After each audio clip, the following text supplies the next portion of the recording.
Thank you, everybody, for coming.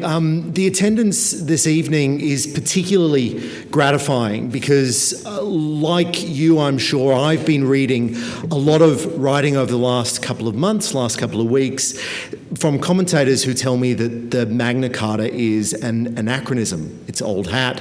It's irrelevant. One writer in the Financial Times recently dismissed the sentimentality of the medieval myth of the Magna Carta, propagated by politicians who, quote, allow them to do to us what they would do to us anyway. Another writer, this time in the UK's Telegraph, wrote that the, quote, widespread worship of Magna Carta as one of the planks of an English person's rights has no basis in law or history. Helen Razor, the former Triple J host and obviously an expert on such matters, said that the Magna Carta was, quote, fairly meaningless. It was a rarely read blot against which we analyse our own set of beliefs. Now, if the Magna Carta is a myth, if it is an irrelevancy, then it is a myth and irrelevancy which for 800 years has sustained reforms and revolutions and given us the society we have today. After all, we can see the way the Magna Carta is still used. In recent months, the Magna Carta has been used to criticise asylum seeker policy, citizenship policy, the funding of school chaplains, the cost of divorce cases. The Human Rights Commission even believes it is central to the United Nations. But before all these things, before liberalism, before democracy, before we knew what citizenship was, before asylum seekers were a thing, before international bodies like the United Nations could be conceived, the Magna Carta was about one thing in particular. The Magna Carta was about tax.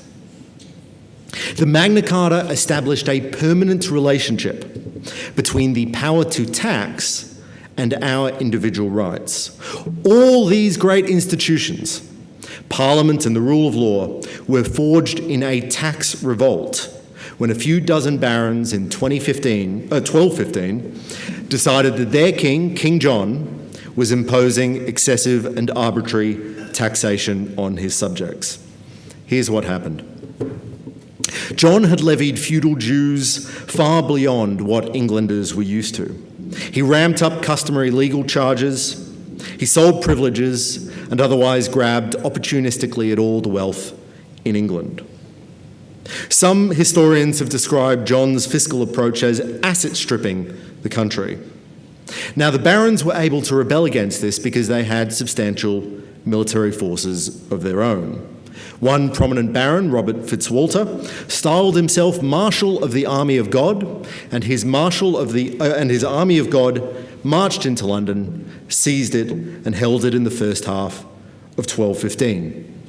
The Magna Carta itself was a peace treaty designed to hold back civil war between the barons and King John. It was sealed at a field called Runnymede, between the barons' camp and Windsor Castle, where John resided on or around June 1215. We're not actually sure exactly when it happened. It may have been June 19, but most people have agreed it's June 15, roughly. The Magna Carta itself is written originally in Latin. It's on parchment. It comes to about 3,000 words in its English translation. To look at it now, and it's worth having a look at if you're in Canberra, because Parliament has a later edition of the Magna Carta, it appears as a long block of text. Only centuries later was it divided into the 63 chapters that we know today.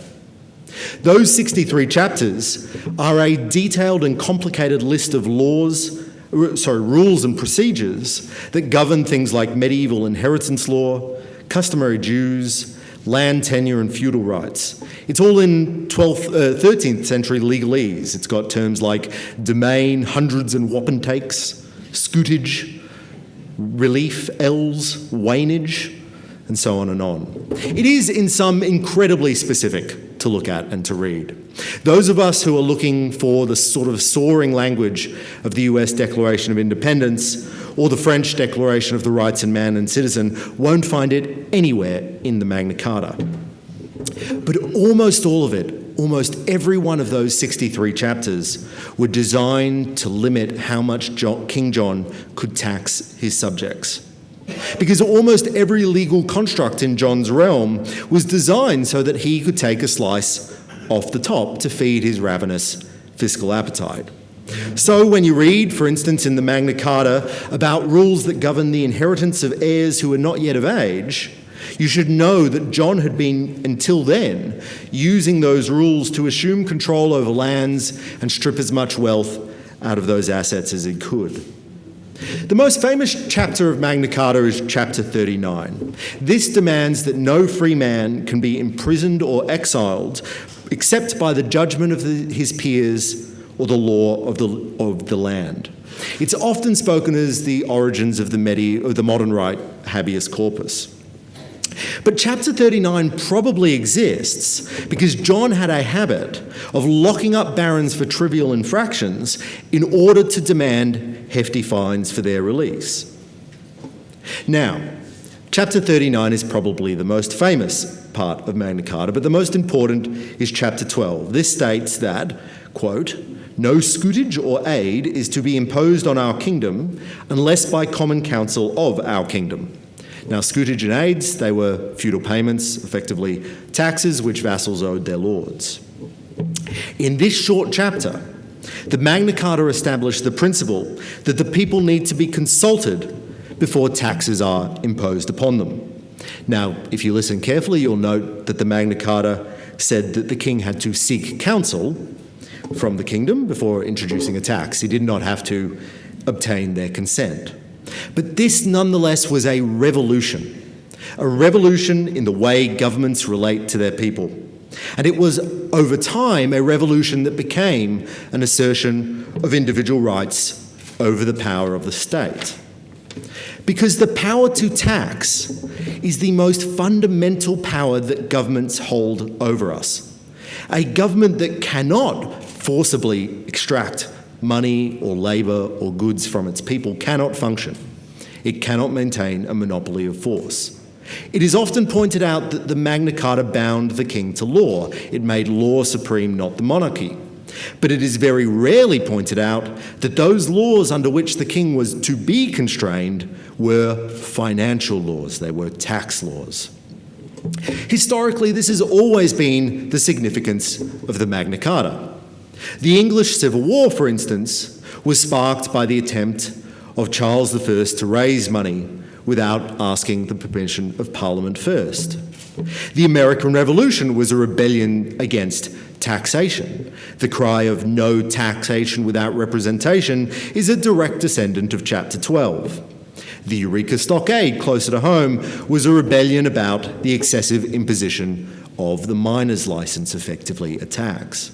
Even more modern battles for equality have pivoted on this interplay between tax and political freedom. In the UK, the women's suffragette Christabel Pankhurst declared that, quote, "The British Constitution provides that taxation and representation shall go together. Therefore, women taxpayers are entitled to the vote." Now, the barons in 1215 were an elite strata of society. They believed that they were merely upholding an ancient customary liberties that had been neglected or rejected by an upstart king. Later tax rebellions, such as the Peasants' Revolt in the 14th century, which was also launched in response to excessive taxation, ended not in a declaration of rights, but with a massacre. Yet our Western freedoms are descended from that field outside London, Runnymede, where John met his wayward barons. As the IPA has argued in the context of Australia's education system, if we don't understand where our rights come from, then we cannot defend them today. So let me give you two concrete reasons why we should care about the Magna Carta in 2015. First, it helps us understand what is at stake when we talk about taxation today. We've all recently been involved in a debate about whether we need to raise taxes to fix the budget or cut the size of government instead.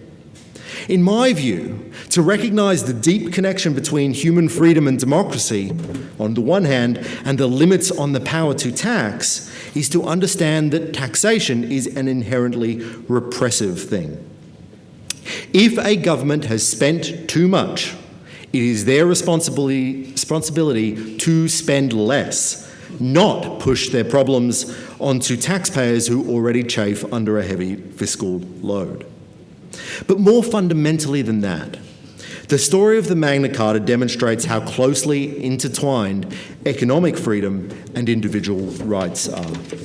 We cannot talk about one without talking about the other. The battle against arbitrary taxation gave us our liberties of freedom of speech, the right to vote, the rule of law, protection against arbitrary arrest, and ultimately parliamentary democracy. So the Magna Carta matters because history matters. Our rights did not come from nowhere. They were not invented by the United Nations. They were not given to us by governments or human rights bureaucrats or international lawyers. As James has pointed out, late last month, the IPA released a major report into undergraduate history teaching in Australia. Our goal with that report was to understand how history is understood by looking at what academic historians want to pass on to the next generation. Underpinning this report was the first complete database of history subjects taught at the undergraduate level in Australian colleges and universities in 2014. All 739 subjects taught at 34 separate institutions. We did things like categorising the subjects according to geographical focus, the historical period they looked at, and things like their theme. Our most dramatic finding of this report was that out of 739 undergraduate history subjects, there were just 15 that specifically focused on British history. Those 15 subjects, mind you, were spread across just 10 institutions, 10 of 34. British history, understanding British history, is to understand where our institutions came from, where our political freedom came from, where our liberties came from, and it is no longer being taught as it was. More universities offered subjects on the history of popular culture than offered subjects on intellectual history. There were no undergraduate economic history subjects in history faculties anywhere in the country, none at all. To us, this confirms the IPA's research that Australia's education system is neglecting the most fundamental institutional history of Australia, and the Magna Carta is central to that. But the interest in our work on the Magna Carta, I believe, clearly demonstrates a thirst in the community and certainly among IPA members to understand how we came to be who we are today. Because our rights were fought for, defended, and established over 800 years by people who saw that their ancient liberties were being trampled by oppressive and high-taxing governments. It is very easy to see why the Magna Carta matters today. Thank you very much.